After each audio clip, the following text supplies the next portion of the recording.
About taking notes on the document. Will you do it, Michael? Sure, I'll take notes there. Okay. Okay, welcome to the Node.js Build Workgroup meeting, October 12th, 2017. Present we have myself, Michael, Raphael, George, and Joe.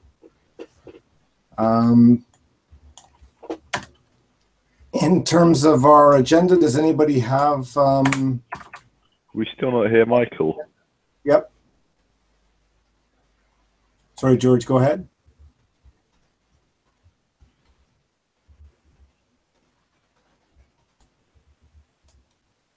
George, if you're hearing, I can't hear you right now. I can hear people now, yes. Okay. Joe, can you give me edit access to the document? Because I don't seem to be able to edit it.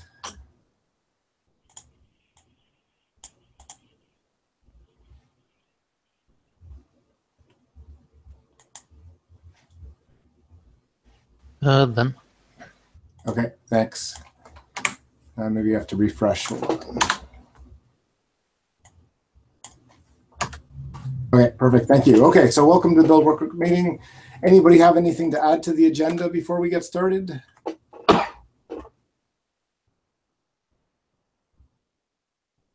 No. Okay, so let's move on to the things that were added to our agenda.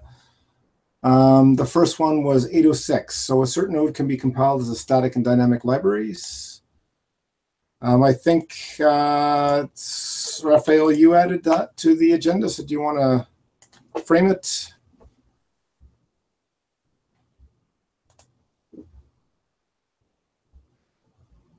We can't hear you. Oh, you can't hear me? Okay, yeah. No, we can. It was raised by a couple of people. I think even IBM people that at the moment we don't CI building Node as static or dynamic library. So we'll just start with a job that builds Node as either a static or dynamic library, and when we need a thin wrapper that does just the main and the initialization, and then we can run the test suite. We have a couple of candidates for that wrapper, so now we need a job. There was a little bit conversation about scope. I said, let's start small. There was a request to have it across the board, trying to figure out how to do it without duplicating every single job and all the configuration of Node test commit. So maybe it can be a parameter on Node test commit, but we'll see that down the line. I think that the best way to start is just create a job and run it and see if there's anything really special, really out of the ordinary that we need. If hopefully I can narrow it down to just like an environment or a parameter to configure, and then we could propagate it to the entire metrics. Right. So is it that, I know what you're saying, it's basically, we don't want to, there's quite a few jobs, isn't there, in the regular CI that builds across all the platforms?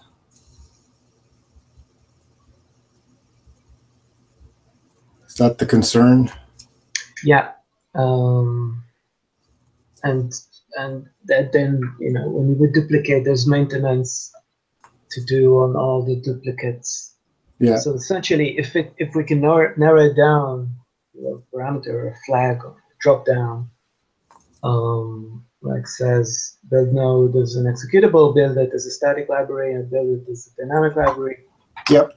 Then we can propagate that down to all the jobs, configure it differently, and have a setup that is close enough that we can test it. I think the only downside that I can think of is that if we have a single job, you then sort of mix results. So you could see a failure, and it could be because it was with the static versus the regular one, right? Yeah, yeah. But let's say we're not at the. I don't think we're at the place where a single or even a series of failures raises too many alarms, because it happens quite frequently. Yeah, I mean but part of it is that, you know, every single run of the static, so say you add in the shared library, when every single run of that could fail, but if that's only every 5th run, nobody will notice that it's really a problem, right?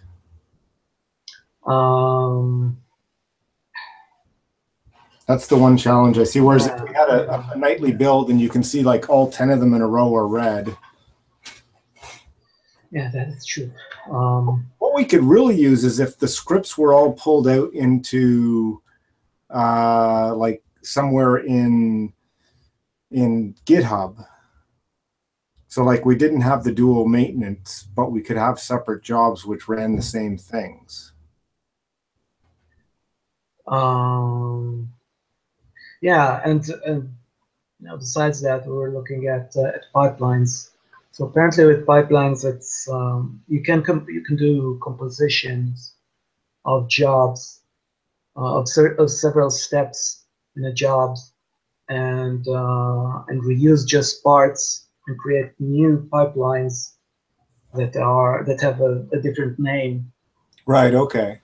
I've taken a look at pipelines, and they're quite expressive to be able to do jobs in a way that can be more flexible and composed. But the issue with pipelines is that as they are in Jenkins now, it's very difficult to see the results across multiple platforms because all the console output will be mixed in the console. So that's a big issue for me with pipelines. About moving forward with these jobs, would it help if I cloned one of our jobs that already runs on multiple platforms, like the stress tests one, and give you access so that you can at least start with 1 and 2? Yeah, obviously, yes, very much. Okay, that because they run on multiple platforms, it is perhaps a good example for you to start working on that. Yes, definitely. So that's one Okay. where basically the same one supports all platforms. Is that? Yes. Okay. Because yeah, okay. that afterwards that is very easy to split into multiple jobs if Okay. we need to. And really, if that's a clone, right? If that one job can build and test across all the platforms, like I don't know that we necessarily even need to split it across the platforms, right? We need if we want to support Windows command prompt, but the Unix script should be the same or very similar to all other systems. Okay. Okay. I'm just taking some notes here. Maybe use pipelines. Pipelines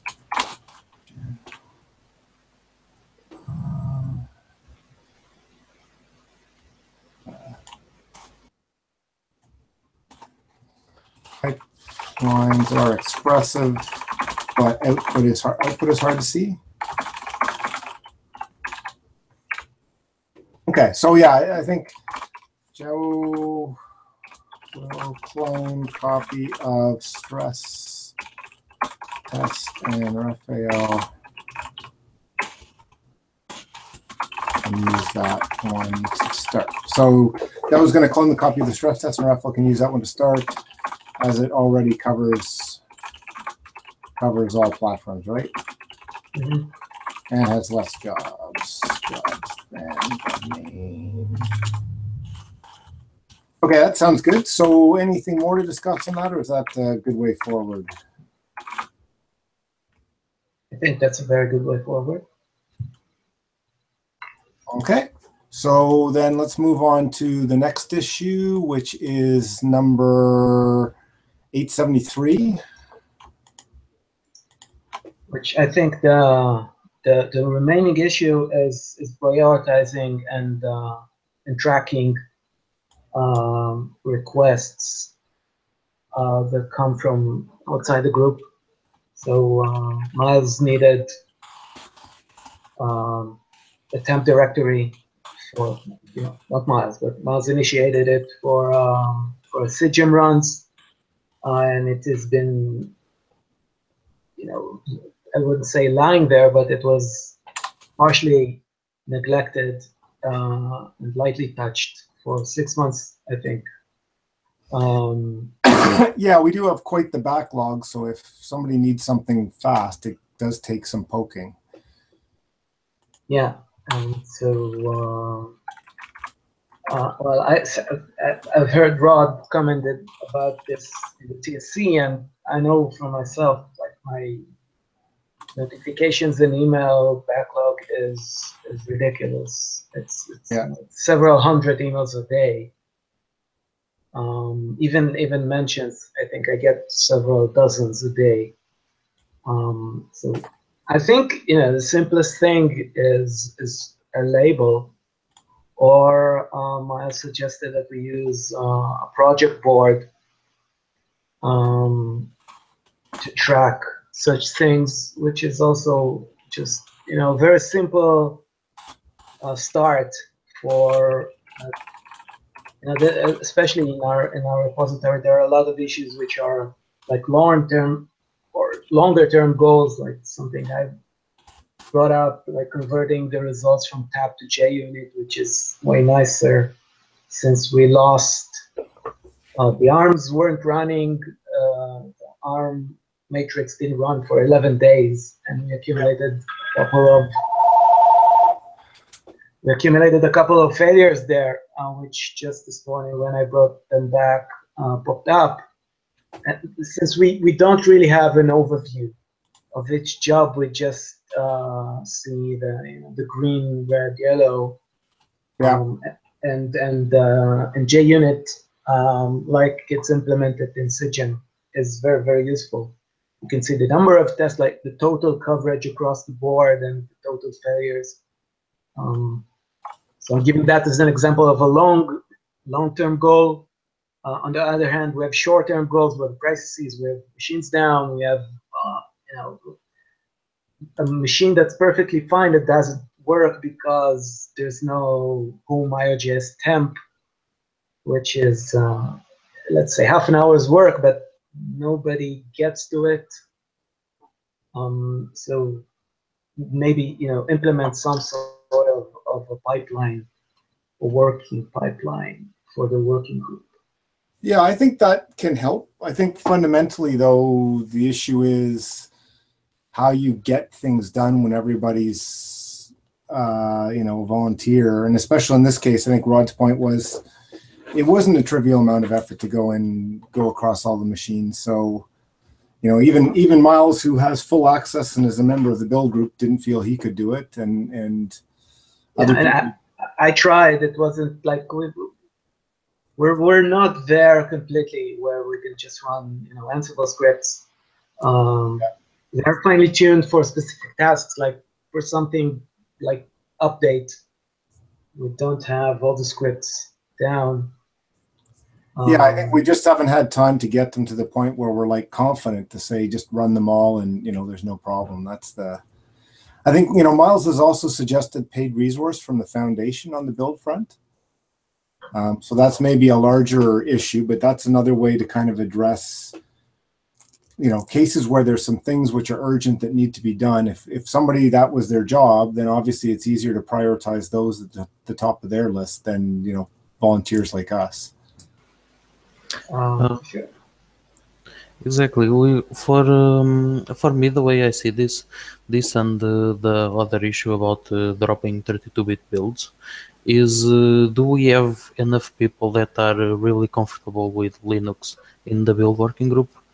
Because as I see it now, we are very well covered in Windows and IBM platforms, But for Linux, all of us can jump in and help a bit. But for deeper issues that need more time, maybe we don't have the necessary expertise to do it quickly and get to it quickly and not spend a lot of time in it. So maybe we could somehow reach and ask for more people interested in Linux to join the build working group.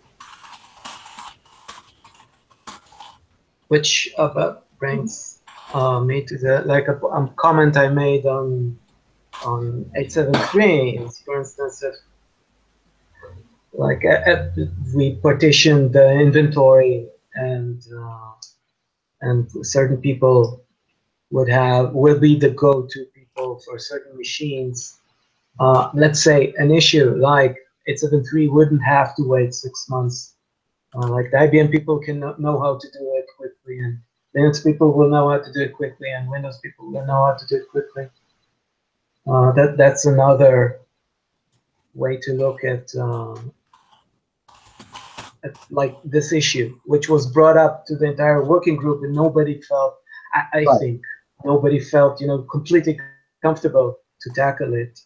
Right.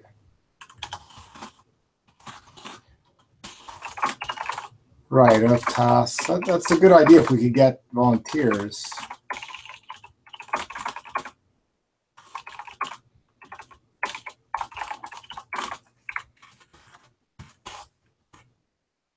Right. I think our issue is we've got people who are, I'll say motivated to keep the Windows and the IBM platforms going.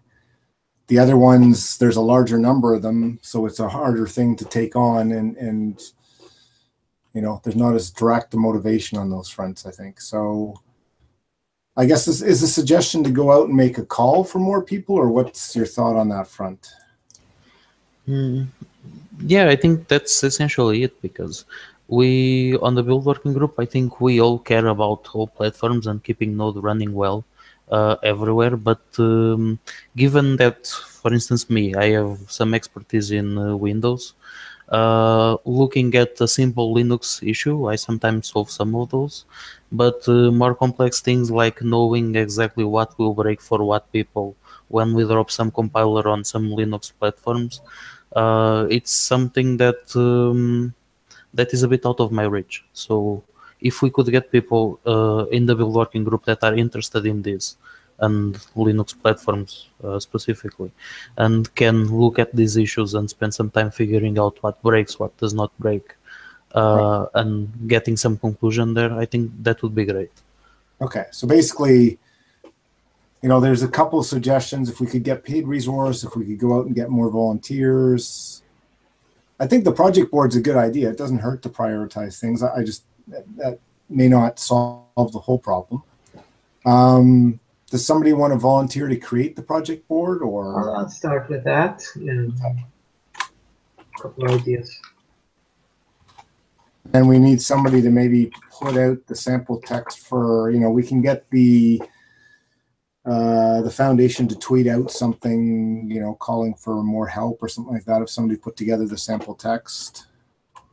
Yeah, although I have two names in mind. Nikolai, Seishan is pretty much involved. I'll bother him some more. He said he doesn't feel comfortable or knowledgeable enough, but I think he's a good candidate. And also Chris, who's been doing it for NodeSource. He's very knowledgeable. Maybe we can rope him in. So should I say Raphael's going to reach out to Chris, and who was the other person? Nikolai. Seishan. SEISHUN. Yes, after the work is done with his Ansible pull requests, Yeah. I would be very happy to welcome him in the working group. Yeah, he also cares a lot. Okay, sounds good. Okay, so do we need any other action? So Raphael, you're going to keep the first draft of the board, and you're going to reach out to Chris and Sejan. Any other things we want to do in the short term?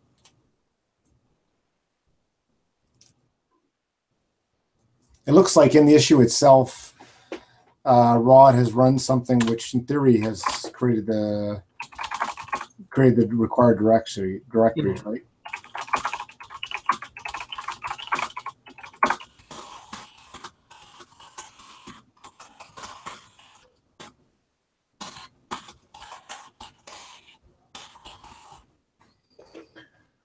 Okay, so any other discussion on that front for today?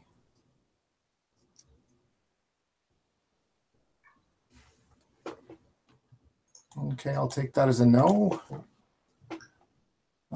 That's all we had on our agenda. There is a question on IRC. Okay. Session is asking if the CentOS thing has been discussed yet. We don't have it in the agenda, and I think Raphael is working with him on the pull request. Yeah, I can frame it. What issue is that? Dropping 32-bit, well, upgrading the GCC compiler on CentOS 6.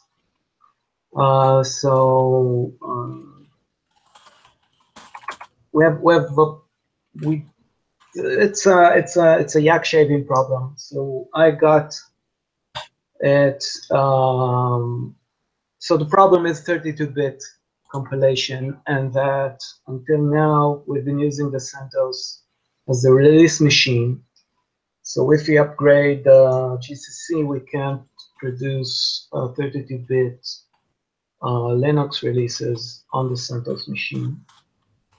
And also, to test it, you either need a native 32-bit host or some sort of container that can emulate 32 bits, because it's not very well maintained.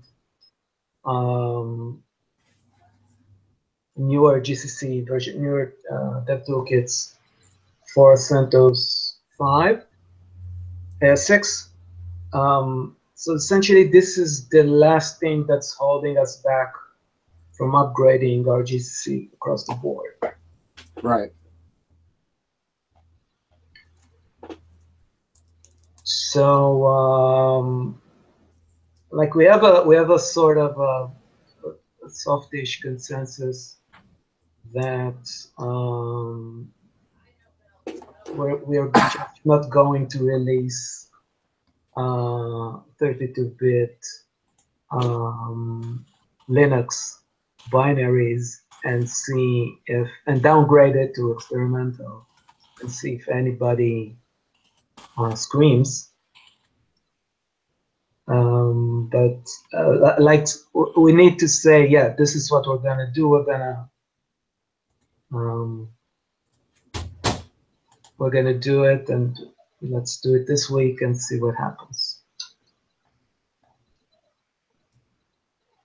Right. Okay. I also saw that. I mean, Chris Lee. Okay, right. So he's the other person you mentioned. I forget. I've seen him back and forth in the discussion. Is he on side with dropping 32-bit as well? Yeah. It says as long as it's still buildable. Right. Like we're only dropping official testing and official CI, downgrading it either to tier 2 or experimental, not breaking it. Like nothing that we have done should actually break it. It's very hard for us to create a testing environment. Right. So we have a release machine that is the right environment, right? Right at the moment, but it still has an old GCC. Right, but I guess the thing is there any way to get a later GCC version that will let us work with 32-bit? Yeah, but we need a new host. Well, for now, we need a new host. We can have multiple release machines, maybe 2 release machines with CentOS 6, and each one with different GCC versions for different Node versions. We do that for Windows, so. Right, okay, because we need to do that because we need to continue to support it for old versions, right? Yeah. Right. And then I guess the other thing is we need at least one machine that's configured with the one that can build 32-bit in the test farm so that we can test master in later versions, right?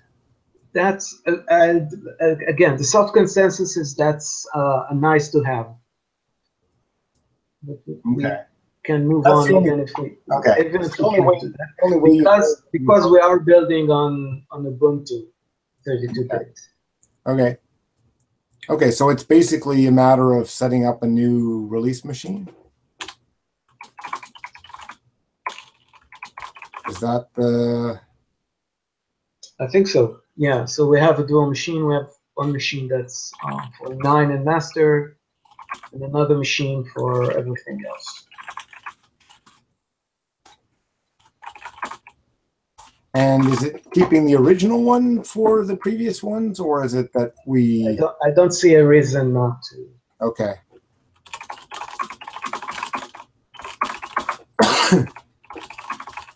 Right. So I guess it's just finding a volunteer who can do that, right?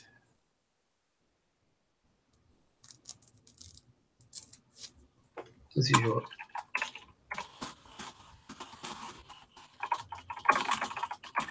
I have the time. I can do it. I just don't have the access.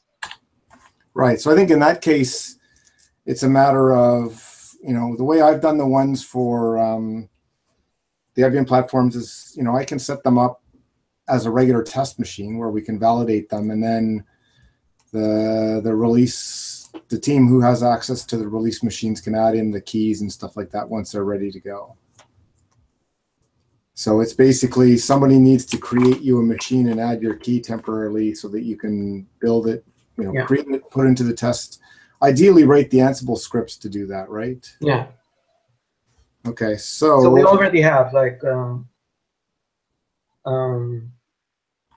Sean wrote us the Ansible script, so we have them. Okay. So basically, do we know what we need to create? Like, do we know where the existing machines are, which of our hosting providers and what we need to create? I assume, 5 minutes of digging will get that results. So I'll say the actions are Raphael is going to doc or create an issue. Raphael to create issue asking for machine to be created plus his key added. Well, actually, you have access to the test infrastructure, don't you? So, and plus test key added, right? And then he'll configure once ready one of those with access to release infra will add there. Does that make sense? Yeah. Okay. I think that's currently Joe, Johan, and Rod who have access to that. So Now you also have access. Me? Yep. Okay. I didn't know that. Rod, I know I have access to infra, but I didn't think I had access to release. Rod added you 1 hour ago, I think. Ah, well, okay. Then that, sure. Then me too. So yeah, if you put a open an issue asking for the machine to be created, hopefully, I haven't necessarily created some of most of those different areas, but I might be able to figure it out and create it for you, and then we can go from there. Great.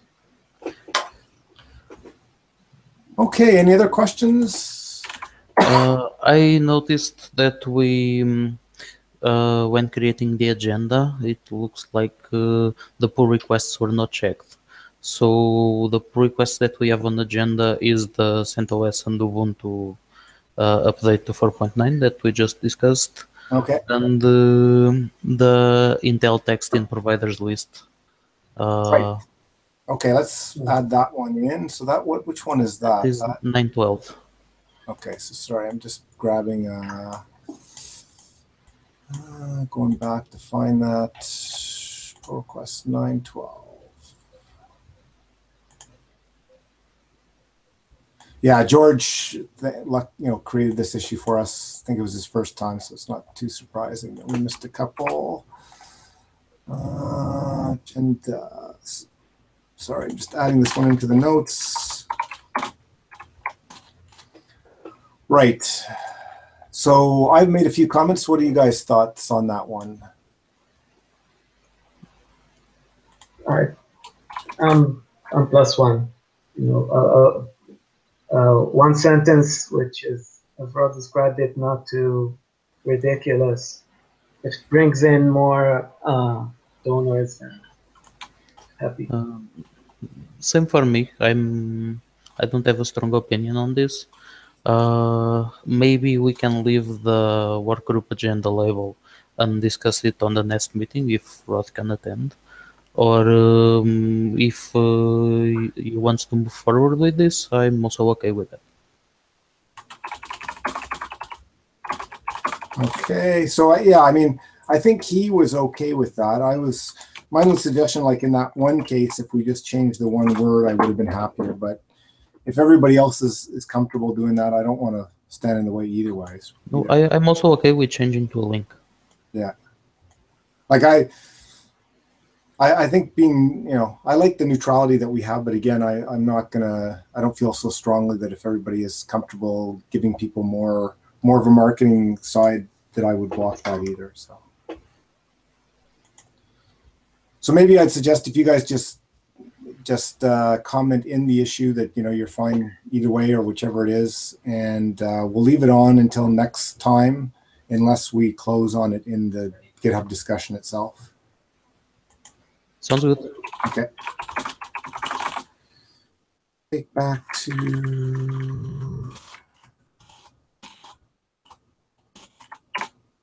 and if not resolved, discuss. Oops. Okay. Good. Any other ones we missed?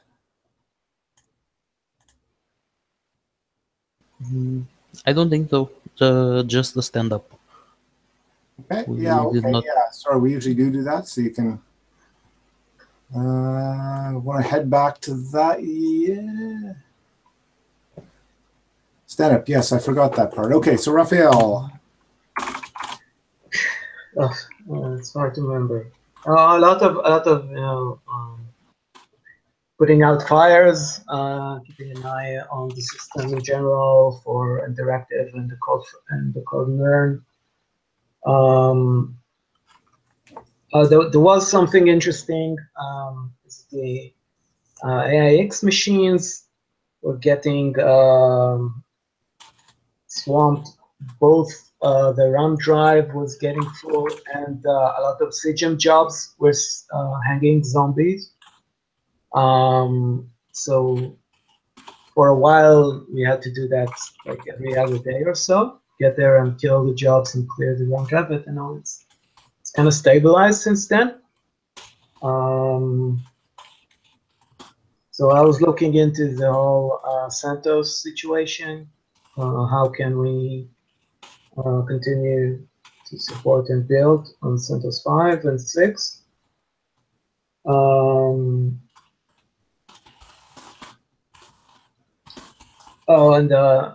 Well, mostly thinking. Okay. I think I'm next on the list. So I've spent some time updating the PPC machines to Java 8, working on getting the libuv tests running on ZOS and updating the Ansible scripts, which I think the Ansible scripts are ready to go. I don't know. I haven't looked recently, Joe, to see if you've had a chance to look at it again. I only left a comment that needs some clarification from you. Okay. Other than that, it's good. Okay. Yeah, I will take a look at that. Let's see what else. I think those were the two main build-related things I've been looking at. George, I think we lost, right? Yeah. And then Raul, you're next. And I updated for Windows 2008 machines to Visual Studio 2017 so that we can run CI on Node version 9 on Windows 2008, not using Visual Studio 2013. So we dropped Visual Studio 2013 for version 9 and after. Okay. I also redeployed the test Rackspace Windows 2012 8 because it was not accessible and rebooting the machine was not having any effect. And updated the Ansible scripts because probably I have a newer version of Ansible and there were some warnings that I had to update. And I investigated the documentation issue in Dallas Fort Worth region. Um, Found out that it was getting Cloudflare was getting the files from our unencrypted server, and I synchronized the docs, so I believe now the docs are accessible again. Okay. Still not to the metrics page and some other pages. On that So- front, I was wondering if, like, I haven't used Cloudflare enough to know how to help out in those situations. I was wondering if, like, having a session where, you or Rod took us through our Cloudflare setup would be useful for the rest of the This was also my first time touching Okay. the Cloudflare infrastructure. So, but having a session with Rod would be great. Okay, so let's see. I'm going to create an issue so new issue.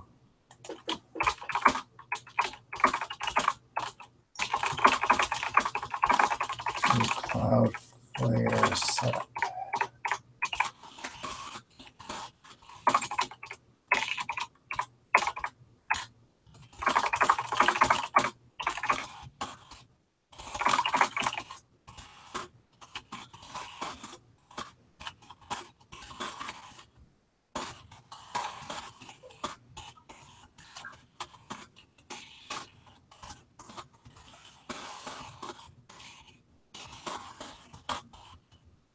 So I just created an issue basically saying maybe we should schedule that for the next meeting, copying Rod just so he can chime in there. Okay, sorry to interrupt you. Anything else, Joe? No, that's it. Okay. Okay, any other questions before in the IRC or anything before we call the meeting done?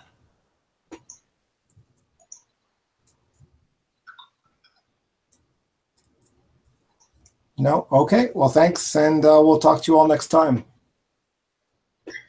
Goodbye. Thanks. Bye. Bye.